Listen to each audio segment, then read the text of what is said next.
ಗಾಬರಿ ಆಗುವ ಅವಶ್ಯಕತೆ ಇಲ್ಲ. ಅವರ ಆರೋಗ್ಯ ಚೆನ್ನಾಗಿದೆ. ಸ್ವಲ್ಪ ವಿಶ್ರಾಂತಿ ಬೇಕು ಅವರಿಗೆ. ಸ್ವಲ್ಪ ಜನರು ತೊಂದರೆ ಕೊಡಬಾರ್ದಷ್ಟೇ ಅವರಿಗೆ. 48 ತಾಸು ಅವ್ರಿಗೆ ಪೂರ್ಣ ವಿಶ್ರಾಂತಿ ಬೇಕು. ಅದಕ್ಕೆ ನಾವೆಲ್ಲ ವಿಶ್ರಾಂತಿ ಕೊಟ್ಟರೆ ಒಳ್ಳೇದು ಅವರಿಗೆ. ಆರಾಮದಾರೆ ಮಾತಾಡಿದ್ರು. ಹಿಂಗೆ ಆಕ್ಸಿಡೆಂಟ್ ಹಿಂಗೆ ಆಯ್ತು ಅಂತ ಹೇಳಿದ್ರು. ಬೆಳಗ್ಗೆ 5 ಗಂಟೆ ಆಯಿತು. ನೋವು ಇದೆ ಅಂತ ಹೇಳಿದ್ವಿ. ಸ್ವಲ್ಪ ಕಣ್ಣಿದೆ. ಪೇನ್ ಕಿಲ್ಲರ್ ಕೊಟ್ಟಿದ್ದಾರೆ. ಅದನ್ನೆಲ್ಲ ಮಾತಾಡಕತ್ತಿದ್ದಿಲ್ಲ ಪಾಪ. ಬೆನ್ನಲ್ಲಿ 2 ಕಡೆ ಫ್ರಾಕ್ಚರ್ ಆಗಿದೆ.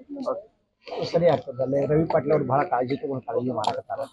ಟ್ರೀಟ್ಮೆಂಟ್ ಭಾಳ ಚೆನ್ನಾಗಿ ಟ್ರೀಟ್ಮೆಂಟ್ ಕೊಟ್ಟಿದ್ದಾರೆ ರವಿ ಪಾಟೀಲ್ ಅವರು. ಸರಿ ಆರಾಮದ. ಏನು ಕಾಳಜಿ ಹೌದೌದು ಆರಾಮ.